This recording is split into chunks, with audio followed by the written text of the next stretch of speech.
अज्ञानतिमिरान्धस्य ज्ञानञ्जनशलाकया चक्षुरुन्मीलितं येन तस्मै श्रीगुरुवे नमः। श्री चैतन्य चरितामृत मध्य लीला चैप्टर 24 आत्माराम श्लोक की व्याख्याएं प्रयार संख्या 291। अजात रति साधक भक्त एई चारि प्रकार विधि मार्गे भक्ते षोडश भेद प्रचार। वैधि भक्ति यानी कि साधना भक्ति रीति रूल्स एंड रेगुलेशंस के साथ करी गई भक्ति के अंतर्गत अपरिपक्व भक्त जो है भी है। कई बार हम लोग भक्तों की दुनिया में आते हैं और दिखता है अरे यहाँ पे तो ऐसा हो रहा है, यहाँ पे तो ये व्यक्ति गलत कर रहा है, ये व्यक्ति किसी की बुराई कर रहा है, ये व्यक्ति कुछ कर रहा है। ऐसे होते हैं भक्त। तो ये चैतन्य महाप्रभु की परंपरा है। खासतौर पे इस परंपरा में हर व्यक्ति को अपना लिया जाता है यदि उसके अंदर इच्छा है परिवर्तित होने की। जैसे मृगारी क्या इतना रंग देखा, मृगारी को भी एक्सेप्ट किया गया। तो हम लोग चैतन्य महाप्रभु नहीं है कि किसी को छू दें और उसको उसके सारे पापों को हर लें। जब कोई व्यक्ति इस प्रकार से आता है तो उसके पाप समाप्त होने में थोड़ा समय लगता है। ग्रेजुअली भक्ति वो करता रहता है और इस प्रोसेस में वो कई सारी गलतियां करता है, कई सारे अपराध भी कर देता है। तो भक्तों को इसलिए दयालु और सहनशील होना चाहिए कि वो इन भक्तों को ये समझ के कि अभी भक्ति के प्रोसेस में तो है, कम से कम याद रखिए। इस प्रकार से कुलिया ग्राम के लोगों को चैतन्य महाप्रभु ने बोला था कि वैष्णव कौन है क्योंकि वैष्णव की सेवा, वैष्णव की निंदा, बहुत कुछ बोला जाता है। तो उन्होंने पहले साल यही उत्तर दिया था कि वैष्णव वो है जो भगवान का नाम लेता है, सिंपल, हमारे लिए यही वैष्णव है। उसके बाद के जो वैष्णव है, वैष्णव की हायर कैटेगरीज है कि जो निरंतर जप करता है या जिसको देख के ही भगवान यहाँ जाते हैं, ये तो हायर कैटेगरीज हो गई। इवन वैष्णव जो पहली बार चैतन्य महाप्रभु वो जो नाम जपता है, तो जो व्यक्ति नाम जपने लगता है उसके अंदर अभी अपराध भी हो सकते हैं, अनर्थ भी हो सकते हैं, होते ही हैं, इसलिए गलतियाँ होती हैं। हाँ, तो वैष्णव को सहनशील होना चाहिए कि at least he is very rare person, क्योंकि बहुत कम लोग हैं जो इस प्रोसेस को अपना रहे हैं या महामंत्र जप रहे हैं या भगवान के भक्त हैं। और भगवान का भक्त तो ही भगवान समय आने पर उसकी सारी ये चीज़ें समाप्त कर देंगे। तो इसलिए अपरिपक्व भक्त भी होते हैं, ध्यान रखिए। हो सकता है कि बिकॉज ऑफ आवर हमारे पहले की चेतना के कारण, पहले के जन्मों के कारण हम जब भक्ति में आए तो बहुत ही सीरियस ही आए हैं शुरू से ही। कई भक्त ऐसे होते हैं जब आते हैं तो उनके अंदर कई सारे गुण पहले ही होते हैं कुछ पिछले जन्मों से। मीठा बोलना, किसी को हर्ट ना करना। और कई बार नए भक्त ऐसे हो सकते हैं जो कि भक्त मतलब कई बार पुराने भक्त ऐसे होते हैं तो भक्त तो हैं बहुत समय से, लेकिन उनका जो है नेचर थोड़ा ऐसा है कि उनसे उनकी बोली से कुछ हो जाता है। ये भी ना सोचें इसलिए कि मैं तो नया आया हूँ, देखिए जी यहाँ पर क्या हो रहा है, कि पुराने भक्त भी इस तरह से बात करते हैं। ये सब तरह की वैरायटी हमें मिलेगी, लेकिन हमें सहनशील रहना है कि ये सोच के कि वैष्णव है। तो वैधि भक्ति के अंतर्गत अपरिपक्व भक्त भी आते हैं और ये 4 प्रकार के होते हैं। इस तरह वैधि भक्ति के अंतर्गत कुल 16 प्रकार है। तो राग मार्गे एछ भक्ति षोडश विभेद दुई मार्गे आत्मा रामेर भत्रिश विभेद। अब रागानुगा भक्ति के अंतर्गत भी 16 प्रकार के भक्त हैं। इस प्रकार इन दोनों मार्गों का आनंद लेने वाले आत्मारामों के 32 प्रकार हैं। मुनि निर्गंथ च अपि चारि शब्देर अर्थ यहाँ यही लागे तहाँ करिए समर्थ।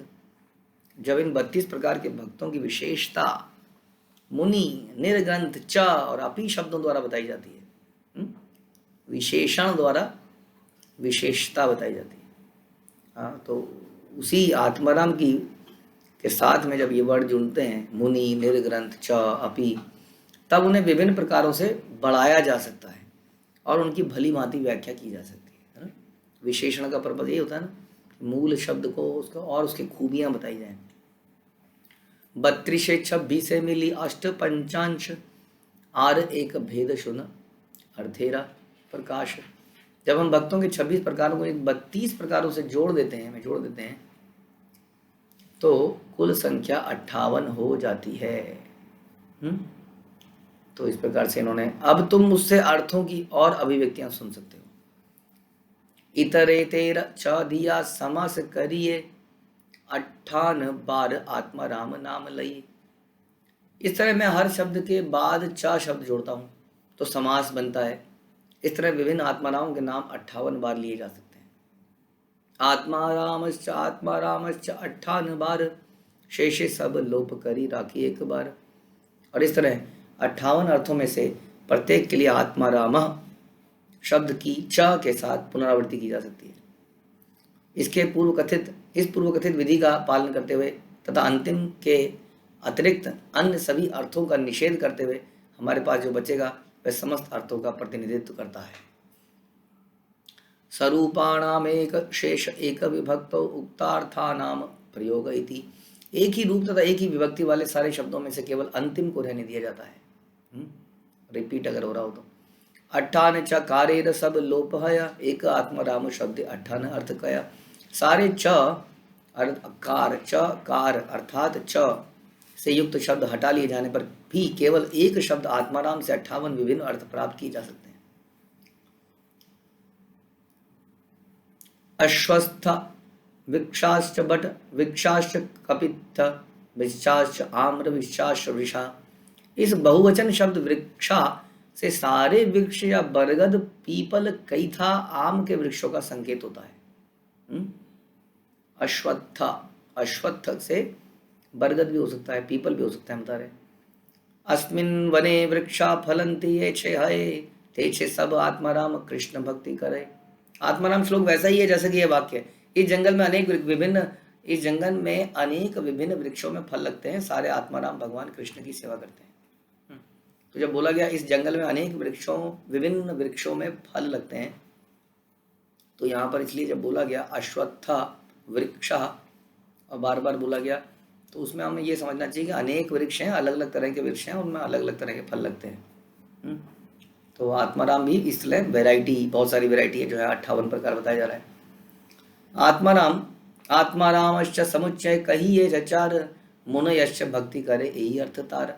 आत्माराम शब्द को 58 बार उच्चारित करके तथा च को समुच्चय वाचक मानकर इसके साथ मुनय शब्द जोड़ दिया जाता है, तब इसका अर्थ होगा कि मुनिगण भी भगवान की भक्ति, कृष्ण की भक्ति करते हैं, और इस तरह कुल 59 अर्थ हो जाते हैं। तो बता रहे हैं कि कई बार एक ही जो अर्थ है उन सारे अर्थों का के ऊपर हावी हो जाता है, वही अर्थ मुख्य अर्थ माना जाता है। एक सेंटेंस के अनेक अर्थ निकाले जा सकते हैं, लेकिन ये ग्रामेटिकल नॉलेज जिसको होगी वही इस बातों को समझ पाएगा। चैतन्य महाप्रभु तो साक्षात भगवान ही थे।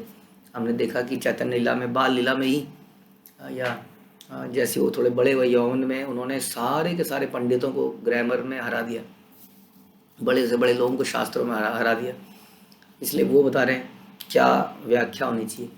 तो व्याख्या बड़ी इंपॉर्टेंट है। एक ही शब्द के अनेक मतलब निकलते हैं, कौन सी व्याख्या पकड़ी जाए, कौन सी छोड़ी जाए, है ना, ये डिपेंड करेगा जो व्यक्ति उसके मूड को जानता हो। जैसे मैं आपको बता रहा था एक बार कि रुको मत जाओ, और कह रहा है रुको मत जाओ, दो है ना, कौन सा अर्थ लिया जाए। हाँ, रुको मत जाओ, दूसरा क्या है, रुको मत जाओ, बिल्कुल उल्टा शब्द हो जाता है। अब ये कहने वाले का क्या मतलब था उस वक्त, और किसको कह रहा था, क्या वो उससे नफरत करता था, क्या वो उससे प्यार करता था, उसी के अनुसार बोलेगा। अगर प्यार करता था तो क्या बोलेगा, रुको मत जाओ, नहीं तो बोलेगा रुको मत जाओ यहाँ से। डिपेंड करता है क्या सिचुएशन थी, क्या नहीं था, तो बताने वाला ही जान सकता है इसको, या वो व्यक्ति समझ सकता है जो बताने वाले के मूड को समझता है। इसलिए कहते हैं कि भक्तों की व्याख्या बड़ी जरूरी है, नहीं तो इन शास्त्रों के संस्कृत के शब्दों में, किसी भी लैंग्वेज के शब्दों में आदमी बह जाएगा, और क्या से क्या मतलब निकाल लेगा। तो इसलिए कहते हैं कि भक्तों के माध्यम से जो भगवत गीता या ग्रंथों की का ट्रांसलेशन या परपट लिखे जाए वही हमें पढ़ने चाहिए, उससे हमें सही अर्थ निकलेगा। क्योंकि भक्त भगवान के प्रिय हैं, इसलिए भगवान के हृदय को जानते हैं।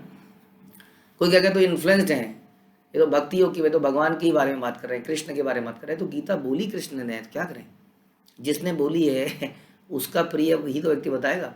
अगर ये तो ऑलरेडी कृष्ण को प्रेम करते हैं, प्रिय हैं, इसलिए सबको कृष्ण भक्त बनाने, तो आप गीता मत पढ़िए, फिर गीता मत पढ़िए। संसार में जिसका इतना नाम है जिस ग्रंथ का, उसको मत पढ़िए, क्योंकि वो जिसने लिखा है, जो उसका प्रिय है, वही समझ पाएगा कि वो क्या कहना चाह रहा है। जैसे अर्जुन को भगवान कहते हैं तुम मेरे प्रिय मित्र हो, इसलिए मैं तुम्हें ये गुह्य ज्ञान बता रहा हूँ, तुम मुझसे ईर्ष्यालु नहीं हो, इसलिए मैं तुम्हें बता रहा हूँ। हाँ, इसका मतलब वही व्यक्ति समझ पाएगा। जो उनसे प्रेम करता है, और वही व्यक्ति समझा पाएगा। तो इसलिए इतने सारे अर्थों में कहीं पर निर्गंत का मतलब है अनपढ़ मूर्ख, कहीं पर निर्गंत का मतलब है ज्ञानी, कहीं पर कुछ। तब भगवान कह रहे हैं सारों को छोड़ के ये मुख्य वर्त समझ में आना चाहिए धीरे धीरे। वो क्या कह रहे हैं, मुनिगण भी तृप्त व्यक्ति भी भगवान कृष्ण की भक्ति करते हैं। जो व्यक्ति संतुष्ट है आत्म, जैसे सुखदेव गोस्वामी, उनको संसार से कोई मतलब नहीं था। हम कहते हैं डिटैचमेंट पैदा होनी चाहिए, डिटैचमेंट पैदा करना चाहिए, है ना। वो व्यक्ति ऑलरेडी डिटैच था, टोटली डिटैच था संसार से। वो अपने घर में माँ की कोख से बाहर निकलने को मना कर दिया, मैं नहीं आऊँगा जी। हाँ, क्योंकि आते ही तुम बोलोगे बेटा बेटा बेटे बेटू, उसके इतने सारे नाम रख लोगे, चिंटू पिंटू, कोई गाल नोचेगा, कोई कुछ करेगा, और मैं बेविल्डर हो जाऊँगा और फंस जाऊँगा माया में। ऐसा व्यक्ति थे। हाँ, तो ऐसे व्यक्ति भी जब भगवान की भक्ति में आते हैं, कृष्ण को देखते हैं, कृष्ण का ग्लोरिफिकेशन सुनते हैं, तो वो कृष्ण की भक्ति करने लगते हैं। जो कि यानी कि भक्ति करने वाले लोग अटैच नहीं, लगता है ना देख के, उनको धन भी चाहिए। कोई कहता है तुम्हें धन ही मांगते रहते हो तुम, तो उनको धन भी चाहिए। अब कितनी चीज़ें जोड़ते हैं, वो जोड़ते रहते हैं, किसके लिए, लेकिन भगवान के लिए। तो कई लोग समझते हैं तो लोअर कैटेगरी के लोग हैं, they are attached with something. हाँ, भक्ति वक्ति कुछ नहीं है, तो अटैचमेंट है इनकी। लोगों को ऐसा लगता है कि जो वैरागी है वो सुपीरियर है। हाँ, वैरागी तो दोषी है, मिस यूटिलाइजर है। जैसे कई बार हम सुनते हैं कि सरकार को 500 करोड़ दिए गए पंचायत इस पंचवर्षीय योजना में, और 5 साल के बाद देखा गया कि जी उसमें से 400 करोड़ अनयूटिलाइज पड़ा है। हाँ, वो यूटिलाइज ही नहीं कर पाए बजट को। अब उसमें मिस अप्रोप्रिएशन भी हो सकती है, ये भी हो सकता है कि आदमी काम ही नहीं किया, उसने काम नहीं किया तो कहीं यूटिलाइज ही नहीं हुआ। तो मैं तो बोलूँगा वैरागी लोग ऐसे हैं जो भगवान की संपत्ति को मिस यूटिलाइज कर रहे हैं बाई नॉट यूटिलाइजिंग इट। तो भक्ति और भक्त को कई बार लोग सोचते हैं ये तो वैरागी है, और ये देखो अटैच्ड हैं। हाँ, कितनी चीज़ें जोड़ रहे हैं, क्या क्या कर रहे हैं, कभी पैसे मांग रहे हैं, कभी नाच रहे हैं, गा रहे हैं। What is this kind of भक्ति? संसार में नाचने गाने के लिए, संसार तो दुखालय है, नाचने गाने के लिए नहीं है। ऐसा प्रकाशानंद सरस्वती ने भी बोला चैतन्य महाप्रभु, नाच क्यों रहे हो भैया, गा क्यों रहे हो, शास्त्र को पढ़ो, व्हाट इज दिस नॉनसेंस। हाँ, तो इस प्रकार से लोग सोचते हैं जो वैरागी है, सन्यासी है, वो बड़ा है। लेकिन वैष्णव सन्यासी डिफरेंट है, वो युक्त वैरागी है। इसलिए समझना पड़ेगा तो कि जो आत्म संतुष्ट है ना, इस प्रकार से वैराग्य में, ज्ञान में, वो व्यक्ति भी जब भगवान के समीप आता है तो भक्ति करने लगता है। तो ऐसा चैतन्य महाप्रभु बता रहे हैं कि मुनिगण भी भगवान कृष्ण की भक्ति करते हैं। निर्गंता एव हया अपि निर्धारणे एई उन षष्ठी प्रकार अर्थ करिलु व्याख्याने। तत्पश्चात निर्ग्रंथा शब्द को लेते हुए तथा अपि को पुष्ट करने के अर्थ में लेते हुए मैंने शब्द के 59वें अर्थ की व्याख्या करने का प्रयास किया है। सर्व समुच्चयार एक अर्थ है आत्मा रामश्च मुनयश्च निर्गंथाश्च भजया। सारे शब्दों को एक साथ लेने पर एक अन्य अर्थ निकलता होता है। चाहे कोई आत्माराम हो, मुनि हो, निर्ग्रंथ हो, हर व्यक्ति को भगवान की सेवा करनी चाहिए। ये अब निष्कर्ष निकल रहे हैं इतने सारे दिनों से, इतने सारे अर्थों से। अब ये निष्कर्ष पर हम पहुंचते जा रहे हैं कि हर कोई भगवान की सेवा करता है, चाहे कोई भी हो। जैसे सुखदेव गोस्वामी, 4 कुमार, संतुष्ट व्यक्ति, या हर किसी को, चाहे वो मूर्ख है, समझदार है, मुनि है, कोई भी है, भगवान की सेवा करनी चाहिए। हाँ, कोई और रास्ता नहीं है। बाकी ज्ञान योग और अष्टांग योग और जितने भी योग हैं, उसका पर्पस भी भगवान के लिए हृदय में प्रेम और सेवा जगाना है, जागृत करना है, यही पर्पस है। अगर ये नहीं जागृत हुआ तो ज्ञान लेके तो हम अहंकारी बन गए। ऑलरेडी अहंकार के कारण संसार में आए, हॉस्पिटल में आए ना हम लोग। This is hospital. हॉस्पिटल में कौन आता है? इसमें मरीज आते हैं जिनको बीमारियां हैं। हमें भी बीमारी है। हाँ, हम ये हॉस्पिटल एक तरह से साइकोलॉजिकल, हाँ, मेंटल हॉस्पिटल है। हम सब मेंटल हॉस्पिटल में भर्ती, क्योंकि हमारी प्रॉब्लम मेंटल है। हाँ, क्योंकि हम कहते हैं ना, मैं कौन हूँ, मैं कहाँ से आया हूँ, मैं प्रधानमंत्री हूँ। ऐसे लोगों को पागल खाने भेजते हैं ना, ठीक करने के लिए। तो हम भी यहाँ पागल खाने के लिए में आए हैं, क्योंकि हम बोलते हैं मैं मिस्टर ये हूँ। हाँ, किसी से नाम पूछो, मैं मिस्टर ये हूँ, मैं मिस्टर ये हूँ, मैं मिस्टर ये हूँ, मैं यहाँ का प्रेसिडेंट हूँ, मैं यहाँ का मैनेजर हूँ। ये हमारी मेंटल बीमारियाँ हैं। इसके लिए सॉल्व करने के लिए हम लोग, सब लोग पागल खाने में भर्ती हुए हैं, जहाँ हमें शॉक दिया जा रहा है। हाँ, कई तरह के शॉक दिए जा रहे हैं। और शौक से ऐसे हिल हिला के हमें रियलाइज़ हो रहा हो, सॉरी मैंने सोचा कि मैनेजर को, अभी समझ में आया जब पिटाई हुई तो। तो इस प्रकार से यहाँ बता रहे हैं कि चाहे वह कोई भी व्यक्ति हो, हर व्यक्ति को भगवान की सेवा करनी चाहिए। यहाँ पर सर्व समुच्चय शब्द महत्वपूर्ण है, इसमें सभी वर्ग के मनुष्य आ जाते हैं, आत्माराम मुनितर निर्गंथ। हर व्यक्ति को भगवान की सेवा करनी चाहिए। अपी शब्द का निर्णय अर्थ लगाने पर कुल मिटाकर 60 विभिन्न शब्द बन जाते हैं। अपी शब्द अवधारणे से ही चारी शब्द संगे एवं करीबे उच्चार। जब अपी शब्द निर्णय के अर्थ में प्रयुक्त किया जाता है तो 4 शब्दों के साथ एव शब्द बार बार उच्चारित होता है। उरुक्रमे एक भक्तिमेव अहेतुकीमेव कुर्वन्त एक। उरुक्रम भक्ति अहेतुकी तथा कुर्वन्ती शब्दों को एव के साथ बारंबार मिलाते हैं और इस तरह अन्य अर्थ निकलता है। एत कहिलु श्लोकेर षष्ठी संख्यक अर्थ आर एक अर्थ शून्य प्रमाणे समर्थ। अब तक मैं इन श्लोक के 60 भिन्न भिन्न अर्थ दे चुका हूं, तो भी एक और अर्थ है जो अत्याधिक स्पष्ट है। कौन सा अर्थ है? आत्मा शब्द का है क्षेत्रज्ञ जीव लक्षण ब्रह्मादि कीट पर्यंत तार शक्ति ते गणन। आत्मा शब्द का जीव भी सूचक है, जीव का भी सूचक है। आत्मा शब्द उस जीव का भी सूचक है जो अपने शरीर के विषय में जानता है, क्षेत्रज्ञ है या अन्य लक्षण है। ब्रह्मा जी से लेकर शुद्र चींटी तक हर एक को भगवान की तटस्थ शक्ति के रूप में गिना जाता है। जीवों की ये स्थिति बता रहे हैं कि जीव क्या है? कृष्णेर तटस्थ शक्ति भेदा भेद भेद भेद, कृष्ण से भिन्न भी हैं और कृष्ण जैसे भी हैं, दोनों है। तो ये है जीव तटस्थ शक्ति भगवान की मानी जाती है। तटस्थ शक्ति होने के कारण वो कभी आध्यात्मिक शक्ति से प्रभावित हो जाती है, कभी भौतिक शक्ति से, लेकिन ओरिजिनली वो आध्यात्मिक शक्ति ही है। तो ये भी एक प्रकार का आत्मा शब्द का मतलब है। विष्णु शक्ति परा प्रोक्ता क्षेत्र क्या परा तथा परा अविद्या कर्म संज्ञान्या तृतीया शक्ति ऋष्यते। भगवान विष्णु की शक्ति की 3 श्रेणियां हैं, आध्यात्मिक, जीव तथा अविद्या। अविद्या भी नाम लिया जा रहा है यहाँ पर बहिरंगा शक्ति को। आध्यात्मिक शक्ति ज्ञान से पूर्ण है और जीव यद्यपि आध्यात्मिक शक्ति से संबंधित है, किंतु वे मोहग्रस्त होते रहते हैं क्योंकि वो तटस्थ हैं। बीच में होता है ना, जैसे कहते हैं ना, हमारा आपने सुना होगा पहले कि एक है जी, एक देश अमेरिका के साथ है, कुछ देश रशिया के साथ हैं, कुछ देश तटस्थ हैं। अब तटस्थ में क्या है, वो कह रहे हैं हम किसी के साथ नहीं। अब वास्तव में कभी इधर हो जाते हैं, कभी इधर, मौका देख के। एक होता है ये वाली पार्टी, एक होता है ये वाली पार्टी, एक होता है निर्दलीय। निर्दलीय का काम क्या है? सरकार बनेगी 50 से, वोट मिले सबसे पहली पार्टी को 40, तो कहते 10 निर्दलीय हम आपके साथ हैं, हम आपके साथ सरकार बनाएंगे। अगली बार दूसरे को 40 मिले, हम आपके साथ हैं। तो इस प्रकार निर्दलीय, ना तो इधर है ना उधर है, कभी इससे प्रभावित है कभी उससे प्रभावित है। तो इस प्रकार से जीव है। और तीसरी शक्ति जो अविद्या से भरी है, सदैव काम कर्मों में लगी रहती है। तो यहाँ पर भी 2 शक्तियाँ मुख्य हैं। एक तो शक्ति ज्ञान की शक्ति, आध्यात्मिक शक्ति, भगवान की अंतरंगा शक्ति, और एक शक्ति है बहिरंगा अविद्या। अब जीव कभी बहिरंगा के साथ, कभी इसके साथ, कभी देखो लगता है कि यार ये तो बड़े अच्छे मज़े कर रहे हैं लोग, क्या मज़े कर रहे हैं लोग, वो लोग पैराग्लाइडिंग कर रहे हैं, वो लोग स्कूटर चला रहे हैं हवा में, हम यहाँ पर ज़मीन पे पड़े हुए सड़ रहे हैं। तो कभी वो उससे प्रभावित जाएगा, वाह क्या बढ़िया है, चलो कुछ कर लेते हैं, चुपके से कर लेंगे, किसी को क्या पता चलेगा, कुछ खा लेंगे, कुछ पी लेंगे, बाहर कितना मार्केट में कितना अच्छा है।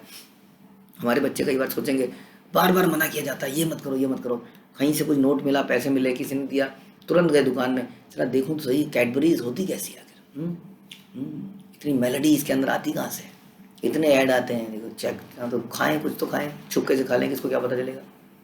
तो प्रभावित हो जाते हैं दूसरे को देख के, दूसरे के खान पान को देख के, उसके रहन सहन को, पहनाव को देख के प्रभावित हो गए, ये अविद्या से प्रभावित हो गए।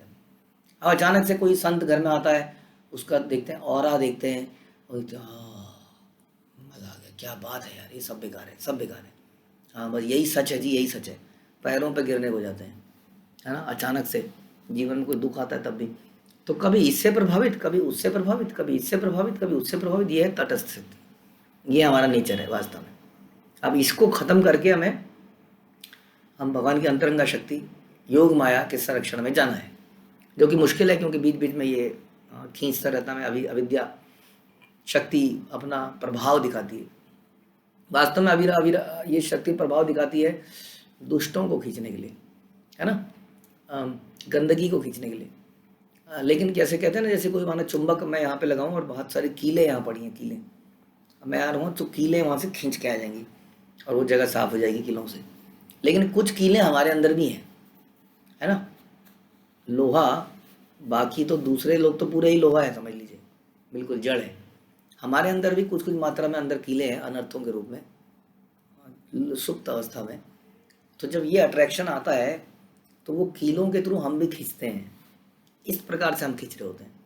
तो हम जा रहे हैं आध्यात्मिक रास्ते पर, उससे अट्रैक्ट हो रहे हैं, वंडरफुल। लेकिन जब ये चुंबक इधर से निकलती है तो हमारे अंदर के अनर्थ खींचते हैं हम, क्योंकि हमारे अंदर वो लोहे के रूप में वो अनर्थ है। हाँ टोटली तो अब नहीं है ऐसा, इसलिए हमारे अंदर खिंचाव महसूस होता है, अट्रैक्शन महसूस होती है। ये सारे अनर्थ, लालच, ईर्ष्या, ये सब आने लगता है। तो उससे हमें तुरंत सतर्क होना पड़ेगा। हमें एक डंडे को पकड़ लेना चाहिए। डंडे को पकड़ लेंगे तो क्या होगा, उधर को खींचेंगे नहीं। ये डंडे बेसिकली है एसोसिएशन ऑफ डिवोटीज, उसको पकड़ लेंगे तो ये कोई खींचना आएगा ना ये चुंबक, तो हम बच जाएंगे, वरना ये उड़ा के ले जाएगा। तो ये बता रहे हैं ये 3 प्रकार की शक्तियाँ, मुख्य शक्तियाँ हैं, जिसका विष्णु पुराण से ये लिया गया। क्षेत्रज्ञ आत्मा पुरुष प्रधानम प्रकृति स्त्रियां। क्षेत्रज्ञ शब्द जीव, भोक्ता, प्रधान भौतिक प्रकृति का द्योतक है।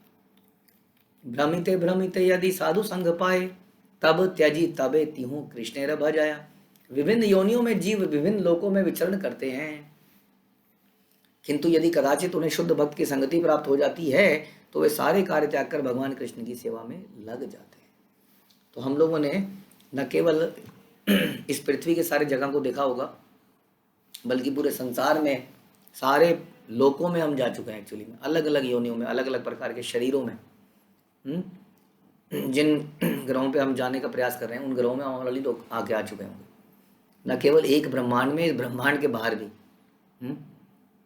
न जाने कौन कौन से ब्रह्मा जी के चतुर्मुखी या अष्टमुखी कौन से ब्रह्मा जी के यहाँ हम रह के आ गए, कितने लोगों में विचरण करके आ गए। लेकिन यदि हमें साधु की संगति प्राप्त होती है, साधु मतलब भगवान का भक्त, बहुत ही simple definition, sadhu does not mean जिसकी दाढ़ी लंबी हो। हाँ, भगवान का जो भक्त है, जिसका जीवन का यही पर्पस है, तो वे सारे कार्य त्याग कर भगवान कृष्ण की सेवा में लग जाते हैं। जैसे श्रील प्रभुपाद ने सारे संसार को भगवान की सेवा में लगा दिया। शाटी अर्थ कहीं लो सब कृष्ण भजने, सही अर्थ हया ही सब उदाहरण। इस तरह मैंने 60 विभिन्न अर्थ बताए हैं और सबके सब कृष्ण की सेवा को ही लक्षित करते हैं। समझ लो इस बात को। इतने सारे उदाहरण देने के बाद यही एकमात्र अर्थ है। तात्पर्य, निष्कर्ष, सारांश, जो कि सबसे इंपॉर्टेंट है। अक्सर लोग सारांश देने से बचते हैं। जितने भी लेखक हैं, हाँ, वो भिन्न भिन्न अर्थ दे देते हैं, कहते हैं हम किसी को इन्फ्लुएंस नहीं करना चाहते। वास्तव में वो जितने भी भिन्न भिन्न अर्थ दे रहे हैं वो भी इन्फ्लुएंस्ड है उनकी बुद्धि से, उनकी लिमिटेड बुद्धि से। कौन व्यक्ति है जो एक श्लोक के 61 मतलब निकाल सकता है? अब कोई व्यक्ति आया, बोलो संस्कृत में मैं बड़ा विद्वान समझता हूँ अपने आप को, उसने 5 अर्थ निकाल दिए। देखिए जी, मैंने कोई निष्कर्ष नहीं निकाला। पहली बात तो तुम मूर्ख हो कि तुमने निष्कर्ष ही नहीं निकाला। इसका मतलब तुम्हें सार तो पता ही नहीं चला। कोई भी जब बात बोली जाती है तो उसके 10 मतलब हो ही नहीं सकते हैं, है ना। अगर उसके 10 मतलब भी निकल रहे हैं तो उसका एक सार निकलना चाहिए। नहीं तो तुमने फिर क्या किया? तुमने तो अपनी संस्कृत के नॉलेज को, ये काम तो कैलकुलेटर, कंप्यूटर भी कर लेता। हाँ, आजकल ज्योतिषी के लिए भी कंप्यूटर सिस्टम प्रोग्राम कर दिया गया है। हाँ, ये है तो ये है, ये है तो ये है, ये है तो ये है, ये सारांश है। तुम तो सारांश तक नहीं निकाल पाए। आपसे बढ़िया तो ये कंप्यूटर है। क्या किया आपने? उस शब्द के विभिन्न अर्थ निकाले जो कि दिए गए हैं, डिक्शनरी से निकाल लो और प्रस्तुत कर दिए। ना तो तुम उसका अर्थ समझे, ना तुम उसका सारांश समझे। इसलिए सारांश को समझना बड़ा जरूरी है। हाँ, वेदेश सर्वेर अहम एव वेद्यो वेदांत वृद वेद कृत एव चाहम। भगवान कहते हैं सारे वेदों को पढ़ लिए, चतुर्वेदी, त्रिवेदी, द्विवेदी बन गए। हाँ, रट लिया वेदों को, यार वेदों का उच्चारण कर लिया। एक काम तो एक भैंसा भी कर सकता है, उसको रटा दिया जाए, तोता भी कर लेता है। लेकिन तुम वेदों के सार को नहीं जाने, जो भगवान कृष्ण गीता में कहते हैं वेदेश सर्वेर अहम एव वेद्य। ये सारे वेद्यों में जानने योग्य मैं ही हूँ। बस अगर मेरे को ही नहीं जाने, अहम सर्वस्व प्रभो, तो क्या जाने। हाँ, जन्म कर्म च मे दिव्यम, नहीं समझे तो क्या समझे। मान लिया कि मानुषम तनम आश्रितम, अजानंतो माम मूढ़ा मानुषम तनम, मूर्ख लोग हैं जो मुझे जानते नहीं, भगवान के पोजीशन को समझे ही नहीं। हाँ, मुरलीधर को एक सिंपल आदमी समझ लिया, वही मुरलीधर गिरधर भी हैं, ये नहीं समझे वही मुरलीधर सारे संसार को धारण करने वाले भी हैं, वो केवल मुरली धारण नहीं करते हैं। ये समझा ही नहीं आपने। और एक साधारण व्यक्ति एक नट समझ लिया, नाचने वाला समझ लिया। उनकी बाहें नाचती हैं तो सारे ब्रह्मांड नाचने लगते हैं। हाँ, यमराज थर थर कांपने लगते हैं। और हाँ, वो अपने एक अंश शिव जी के रूप में जब तांडव करते हैं तो प्रलय आ जाती है। क्या करें, उनके नाच की तो बात ही क्या करें, असली नटराज वही हैं। तो इस प्रकार से हम उनको साधारण व्यक्ति समझ लेते हैं, उनकी इस सौम्य लीलाओं की वजह से, जो कि वो अपनी निजी लोगों के साथ करते हैं। जैसे हमने पहले बताया, आदमी अपने निजी लोगों के साथ अपनी सत्ता नहीं दिखाता है। हाँ, एक सुप्रीम कोर्ट का जज सवेरे नहीं बोलता है घर में, order order order, it is my order, bring me the T. पता लगा उसने चाय का प्याला ही फेंक दिया, ले लो अपने आप, ज़्यादा यहाँ ये चलेगा नहीं तुम्हारा यहाँ पर, है ना। क्या ऑर्डर ऑर्डर, किसको ऑर्डर दे रहे हो आप ये। तो इस प्रकार से अपने घर में भगवान अगर सुदर्शन चक्र दिखा देंगे तो गोपियाँ कहेंगी क्या घुमा रखा है, गर्मी हो रही है, इससे बंद करो इसको। चक्र सा घूमे जा रहा है, इसको बोलो शांत करे, घूमता ही क्यों रहता है हमेशा, बैठ जाए कहीं पर और लीला को देखे। तो क्या काम है वहाँ पर भगवान के गदा का और भगवान के सुदर्शन का। इसलिए जगन्नाथ बलदेव सुभद्रा में जब हम सुदर्शन को देखते हैं तो सुदर्शन ने भी रूप बदल लिया अपना। भगवान की लीला सुन के सुदर्शन भी ऐसे खड़े हुए लंबे से डंडा सुदर्शन बन गया, कहाँ वो चक्र हैं, उनका भी रूप बदल गया। इतने ऐसी पोजीशन है। तो जब भगवान अपने निजी लोगों के साथ व्यवहार करते हैं तो इज़ नॉट लाइक दैट, इसलिए लोग उनको क्या समझते हैं, मनुष्य समझ लेते हैं, मूर्ख लोग। तो इसलिए निष्कर्ष क्या है, चैतन्य महाप्रभु बता रहे हैं, इतने सारे शब्दों का निष्कर्ष ये है कि कृष्ण की ही सेवा यही लक्षित करनी चाहिए, कृष्ण की सेवा को ही लक्षित करते हैं सारे। इतने सारे उदाहरण देने के बाद एकमात्र अर्थ यही है। तो मेरा कहने का मतलब था कि जो व्यक्ति आपको सार ना बताए, कंफ्यूज करके रख दे, वो कहेगी दीक्षा लेनी है जी, आज ये बताइए कौन सी सब्जी लेनी है, आलू, बैंगन, क्या लेना है आपको, सीताफल, हाँ ये लो जी सीताफल इतने रुपए का, ये इतना अच्छा, दीक्षा किससे लेनी, कौन से भगवान की, अच्छा इनकी, ये लो जी मंत्र, ये लो जी मंत्र, ये लो जी मंत्र। गुरु तो मैं ही हूँ, गुरु में एकमात्र गुरु ही हूँ, गुरुर देवा गुरुर ब्रह्मो, पता नहीं क्या क्या, लेकिन भगवान जो मर्जी मान लो, यानी कि मैं तो एक ही रहूँगा। एको बहुनाम। हाँ, भगवान के श्लोक है कि भगवान एक है, जीव अनंत है। वो कहता है कि गुरु एक है, भगवान अनेक है। बताइए कितना उल्टा हो गया, डेफिनेशन उल्टी नहीं हो गई। इसका मतलब मैं भगवान बन गया और ये भगवान है, ये साधारण व्यक्ति बन गया, क्योंकि मैं तो एक हूँ। मैं कॉमन रहूँगा, एक फैक्टर, बट भगवान कोई भी हो सकता है।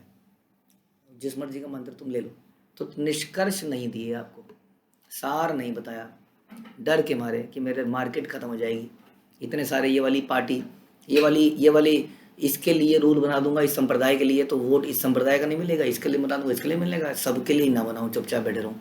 क्या करूँ, केवल बिजली रोटी कपड़ा मकान के बारे में बात करते हैं जो सबकी समस्याएं हैं, धर्म के बारे में बात ही मत करो, निष्कर्ष निकालो ही मत।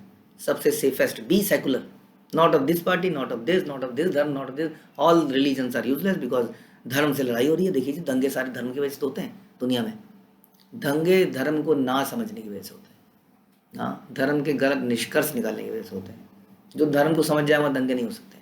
हरिदास ठाकुर, चैतन्य महाप्रभु, सब लोग एक साथ नाम संकीर्तन करते थे, अलग अलग संप्रदाय और धर्म के थे। आज भी हम देख रहे हैं इस्कॉन के अंतर्गत एक ही ध्वजा के अंतर सारे धर्म के लोग एक साथ हरिनाम कर रहे हैं, अपने अपने धर्म का पालन कर। ऐसा नहीं है इस्कॉन कहता है जी, तुम सदारों को बोलता है जी तुम ये पगड़ी कटाओ पहले फिर हरिनाम लोगे, ऐसा तो नहीं बोलते ना। तो कहते ठीक है जी, आप जो जीने के लिए जो कर रहे हो वो करते रहो, no problem, but important thing is हरिनाम लो और ये सब करो। तो इस प्रकार से समझना, निष्कर्ष हम कह रहे थे, निष्कर्ष निकलना बड़ा जरूरी है। जो व्यक्ति निष्कर्ष ना निकाले, गोलमोल कर दे, वो व्यक्ति गुरु नहीं हो सकता वास्तव में। इसलिए चैतन्य महाप्रभु बता रहे हैं व्हाट इज द एसेंस। एक षष्ठी अर्थ यही एबे स्फुरिला तोमा संगे, तोमार भक्ति वशे उठे अर्थेरा तरंगे। अब तुम्हारी संगति से एक अर्थ, अन्य अर्थ स्फुरित हुआ है। तुम्हारी संगति से, Chaitanya Mahaprabhu is such a humble lord. और हमारे जो भगवान हैं वो बहुत ही विनम्र हैं, विनम्रता की मूर्ति है वास्तव में। ऐसे अनेक उदाहरण हम शास्त्रों में देखते हैं। भृगुमुनि की लात जो है आज भी फेमस है। हाँ, और क्या कह रहे हैं वो? कह रहे हैं कि तुम्हारी संगति के कारण ही सनातन गोस्वामी एक और अर्थ मेरे हृदय में आया है, तुम्हारी भक्ति के कारण ही अर्थों की तरंगें उठ रही हैं। It's only because of you. ऐसा हमें वास्तव में ऐसा हमें सोचना चाहिए कि हम अगर कुछ बोल पा रहे हैं, कुछ कर पा रहे हैं। जैसे मृगारी ने बोला कि जो भी मेरे पास प्रसाद लेके आ रहा है वो आप ही कृपा से आ रहा है। हम भी यही सोचते हैं। क्या बोलते हैं हम कि यद कृपा तब अहम मंदे श्री गुरु दीन तारिणे मूकम करोति वाचलम पंगुम लांघयतेम गिरि। कि गुरु की कृपा से ही तो हम बोल पा रहे हैं, ये पर्वत को टांग पा रहे हैं। ऐसा नहीं है कि गुरु ने हमारे अंदर चाबी भर दी, अब मुझे क्या जरूरत है। बेटा चाबी खत्म हो जाएगी थोड़ी देर में, ध्यान रखो। जितनी चाबी भरी राम ने उतना चले खिलौना। हाँ, रोते रोते हंसना सीखो, हंसते हंसते रोना। ये तो बात ठीक नहीं लगती। आगे वाली लाइन तो हमेशा ही हमें उदासीन रहना चाहिए। तो कहने का मतलब है कि चाबी जितनी भरी है ना, वो चाबी खत्म हो जाएगी थोड़े दिनों में। ये मत सोचिए कि उसकी ज़रूरत खत्म हो जाएगी थोड़े दिनों में, जैसा कई लोग सोचते हैं। अहम वेत्ति शुको वेत्ति व्यासो वेत्ति न वेत्ति वा भक्त्या भागवतम ग्राह्यम ना बुद्धया न च टीकया। शिव जी ने कहा श्रीमद् भागवत को या तो मैं जानता हूँ, या व्यास पुत्र सुखदेव गोस्वामी जानते हैं, या व्यासदेव जानते हैं, अथवा नहीं जानते हैं। इस निष्कलंक पुराण श्रीमद् भागवत को केवल भक्ति से सीखा जा सकता है। भौतिक बुद्धि चिंतन विधियों या काल्पनिक टीकाओं द्वारा नहीं करा जा सकता, नहीं समझा जा सकता। चिंतन की विधियों से, काल्पनिक टीकाओं से। काल्पनिक टीकाएं प्रभुपाद अक्सर बोलते हैं कि ये जो कुरुक्षेत्र है ये हमारा शरीर है, और ये जो 5 पांडव हैं ये 5 इंद्रियां हैं। अरे भैया कुरुक्षेत्र एक जगह है, क्यों फालतू की अफवाह फैला रहे हो संसार के अंदर। एक जगह है जहाँ पे युद्ध हो रहा है। तुम्हारा दिमाग ठीक नहीं है आप लोगों का। 5 पांडव एक रियल एंटिटी हैं, रियल पर्सनैलिटीज हैं। क्या बेकार की बातें करे जा रहे हैं। इस प्रकार से चिंतन की विधियां, काल्पनिक टीकाएं, इसके द्वारा नहीं समझ सकते। जानने वाले कुछ ही लोग हैं। व्यास पुत्र सुखदेव गोस्वामी जानते हैं, मैं भी जानता हूँ। व्यासदेव जानते हैं कि नहीं मुझे नहीं पता। हाँ, तो भक्ति में 9 विधियां सम्मिलित हैं। श्रवण कीर्तन, भगवान विष्णु की लीलाओं का स्मरण कर इत्यादि। जिन्हें भक्ति को अंगीकार किया है, जिसने भक्ति को अंगीकार किया है, वही श्रीमद् भागवतम को समझ सकता है। क्योंकि अध्यात्मवादी परमहंस के लिए यह एक निष्कलंक पुराण है। लेकिन निष्कलंक में भी कलंक देखा जा सकता है हमारी गंदी आंखों से। इस कार्य के लिए तथाकथित टीकाएं व्यर्थ हैं। वैदिक आदेश के अनुसार यस्य देवे परा भक्तिर यथा देवे तथा गुरु, यानी कि जिसके अंदर भगवान और गुरु के लिए श्रद्धा है वही शास्त्रों को समझ पाएगा। और जो कहे कि गुरु की क्या आवश्यकता है, हाँ हो तो गया अब क्या जरूरत है भाई, अब तो सब मिल ही तो गया है, तुमने हमें मिलाया आपस में, अब तुम बीच में से हटो। तो ऐसा नहीं बता रहे हैं शास्त्र। यहाँ बता रहे हैं यस्य देवे तथा यथा भक्ति तथा परा भक्ति यथा देवे तथा गुरु। सारे वैदिक और ग्रंथों का मतलब अर्थ है कि श्रीमद् भागवतम को किसी भागवत से सीखना चाहिए, और इसे समझने के लिए शुद्ध भक्ति करनी आवश्यक है। और भक्ति किसको कहते हैं? स्वयं शिव जी आगे बोलते हैं, और पुराणों में हम सुनते हैं भगवान विष्णु स्वयं कहते हैं कि जो मेरे भक्त की भक्ति करता है वह व्यक्ति मुझे अधिक प्रिय है। अब हम तो कह रहे हैं कि भक्तों की जरूरत ही क्या है, अब तो भगवान मिल गए, अब क्या आवश्यकता है, अब गुरु भी क्या आवश्यकता है। तो ऐसा यहाँ नहीं बताया जा रहा। श्रीमद् भागवतम को तथाकथित विद्वान पंडित या व्याकरण नहीं समझा सकते। जिसने शुद्ध भक्त कृष्ण भावना विकसित कर ली है और शुद्ध भक्त या गुरु की सेवा की है, वही श्रीमद् भागवतम को समझ सकता है, अन्य कोई नहीं। क्योंकि समझना इज नॉट पॉसिबल। इसका हृदय में ज्ञान, दिव्य ज्ञान हृदय प्रकाशित हो, हृदय में प्रकाशित होता है बाय द मर्सी ऑफ गुरु परंपरा एंड वैष्णवा। इसलिए हमेशा उनकी सेवा के लिए तत्पर रहेंगे तो ही यथार्थ अर्थ निकलेंगे। यही कारण है कि जो व्यक्ति अपने आप को समर्पित करता है गुरु परंपरा में, वैष्णव के प्रति, आप देखेंगे उसका आध्यात्मिक चेतना एकदम से आगे बढ़ती है, एकदम से। वही व्यक्ति धर्मात्मा बन जाता है तुरंत। तो ये गुप्त रहस्य है इसमें भक्ति में आगे बढ़ने का, कि हम भक्तों के प्रति समर्पित हों, और क्योंकि वो कृष्ण से संबंधित हैं, और उनकी अटूट सेवा में लगे रहें। हरे कृष्ण। श्रील प्रभुपाद की जय, श्री चैतन्य चरितामृत की जय, श्री कृष्णदास कविराज की जय।